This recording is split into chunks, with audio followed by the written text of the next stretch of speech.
I want to talk about um, how to care for ourselves in the midst of caregiving. And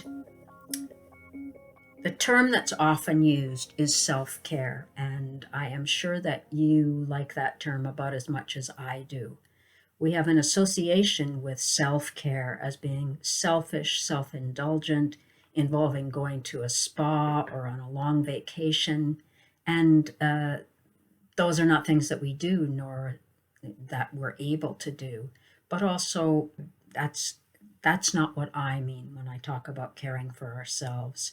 So I tend to use the term caring for ourselves, and in body, mind, and spirit, really, because we need to care for ourselves in all of those ways, and it's really important that we do that.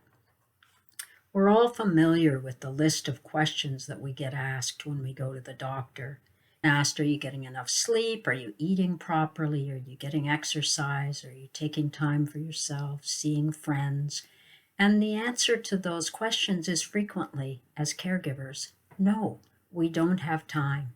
It's the reason that I called my book, I Don't Have Time for This, because I felt that way much of the time when I was caregiving. I felt like I was running out of time all the time, that there weren't enough hours in the day.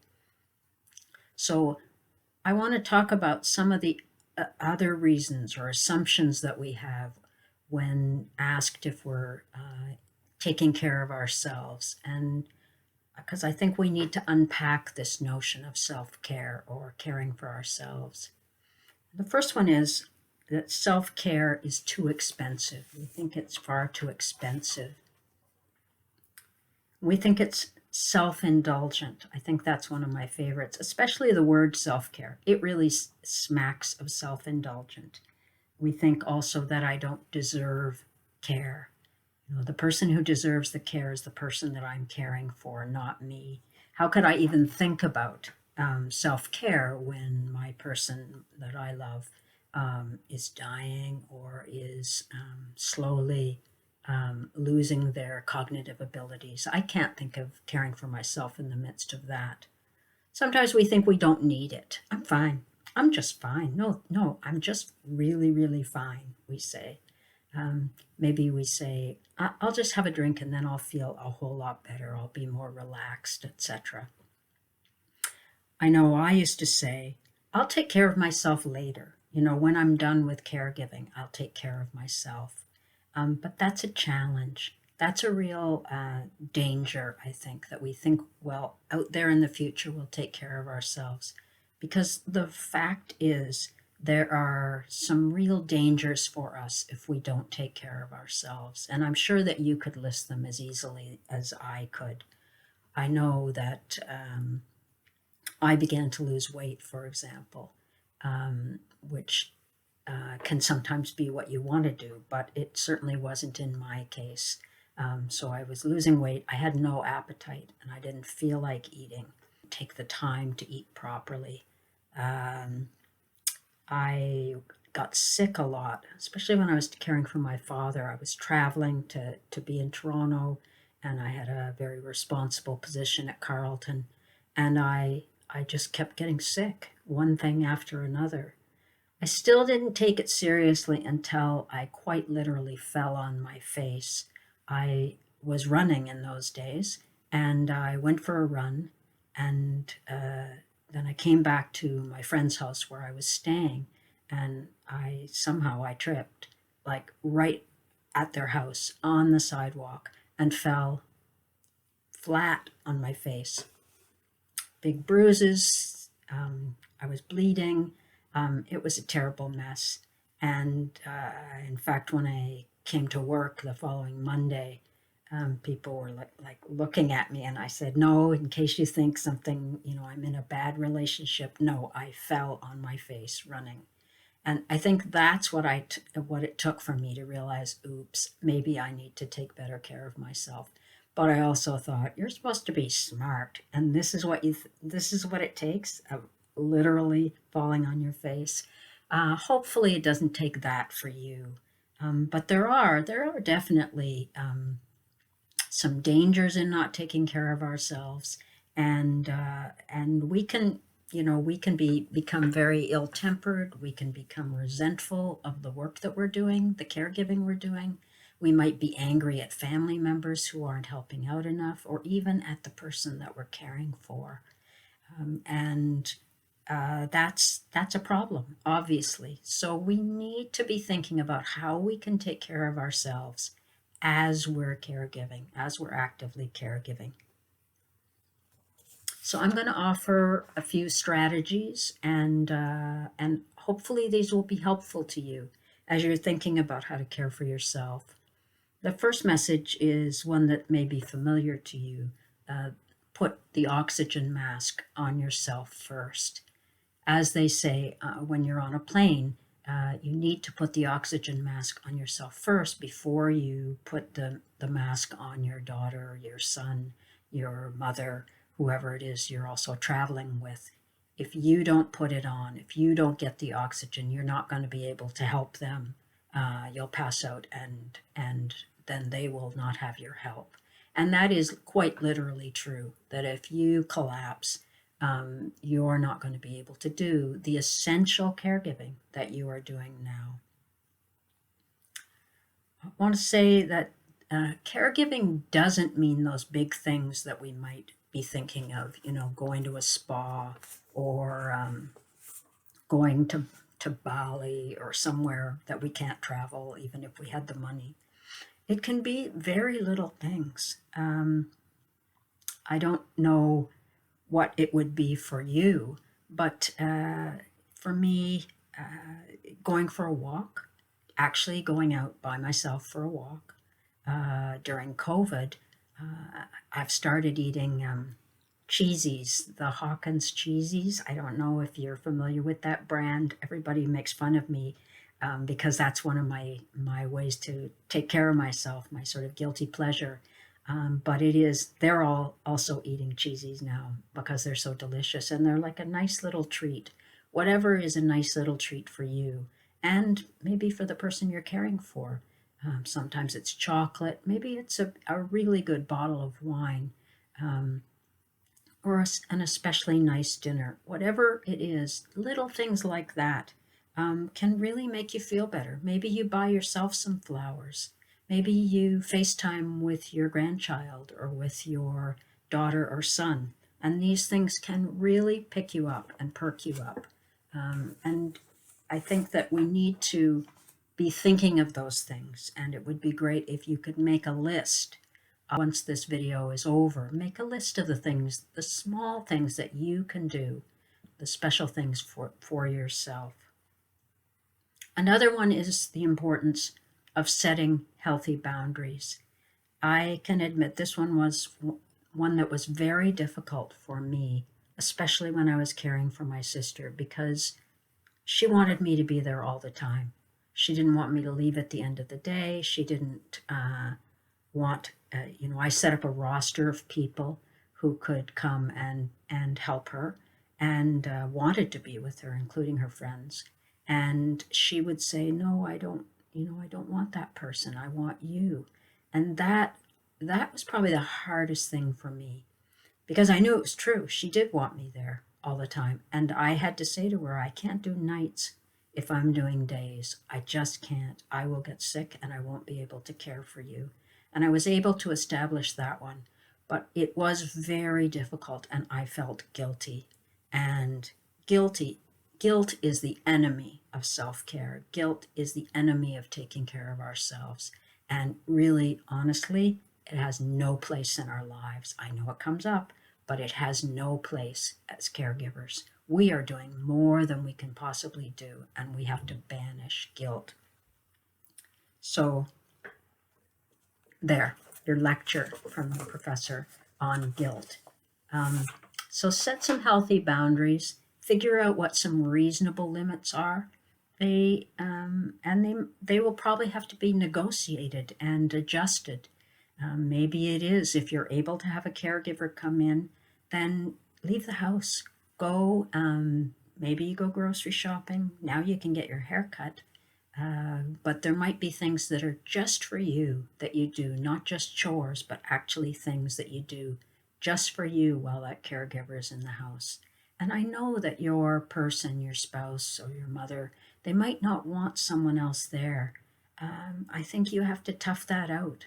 And unless they've got a really good reason, that is, that the caregiver is incompetent or talks way too much or whatever, uh, they need, you need it, and so they need to accept it.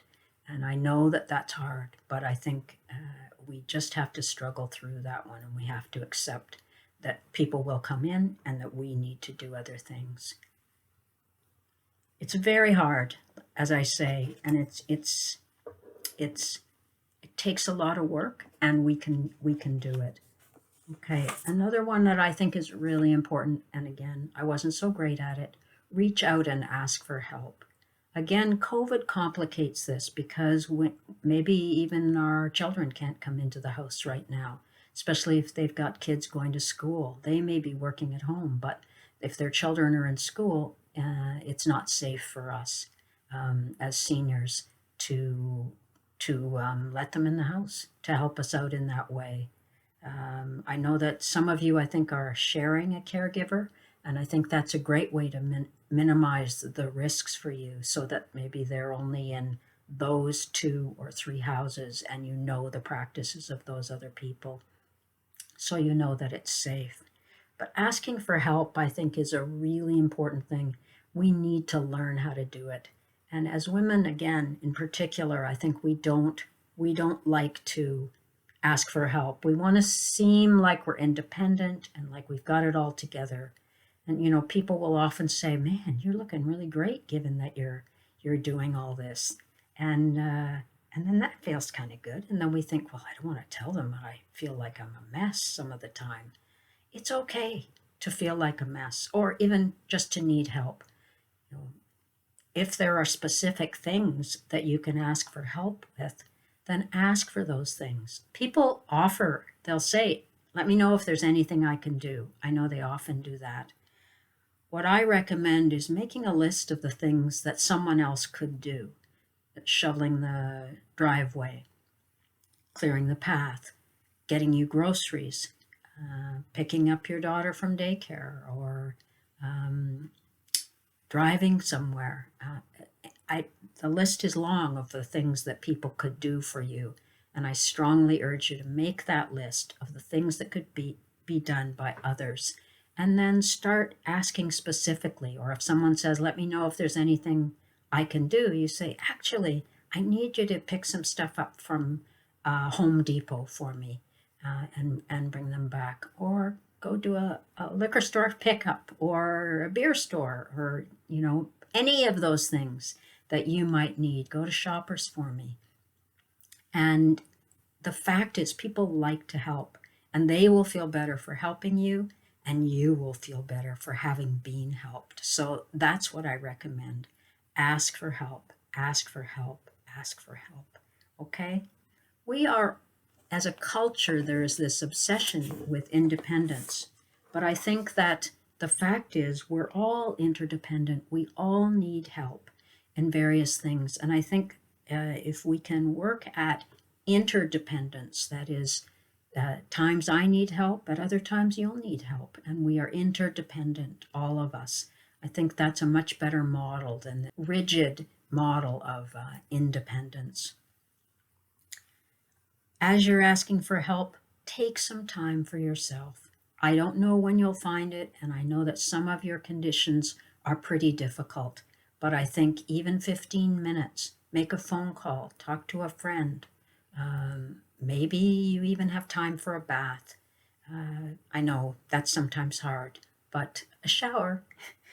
Find some time and take some time for yourself. And the last one I have is give yourself permission.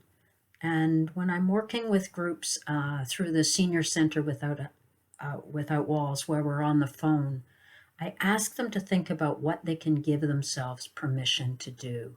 So, I've said, give yourself permission to be sad when you're sad. Not all the time, but admit that you're feeling kind of sad today and let yourself feel that for a bit. Don't wallow in it or take the whole day feeling miserable and pulling the covers up.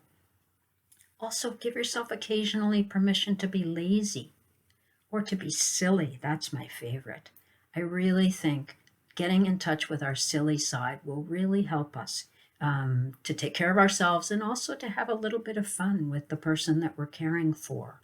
So, whether that's singing silly songs or making snow angels outside, or making a snowman, or throwing snowballs, or watching really stupid TV.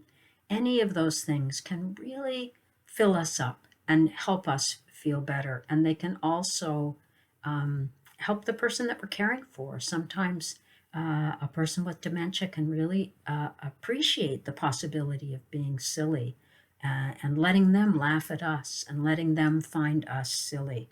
So make a list of all the things that you can do to be silly and that you have permission to do, and then start doing them.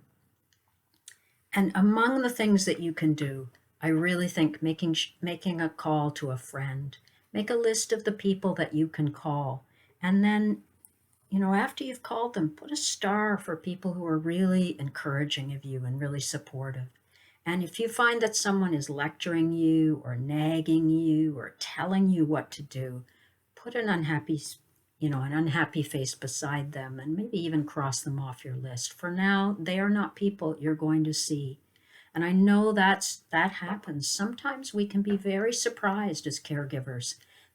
Friends that we counted on have let us down and they can't handle talking about it. Maybe they're afraid of the kind of caregiving, whether it's fear of death or fear of dementia.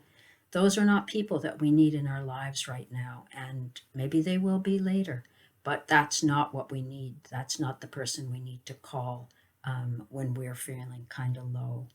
So think about and some of the tips that you have for taking care of yourself. These are some of them, and I'm going to in another video talk about the role of music because I think it's quite vital in our lives and can really help with caregiving, and in particular for caring for people who have dementia.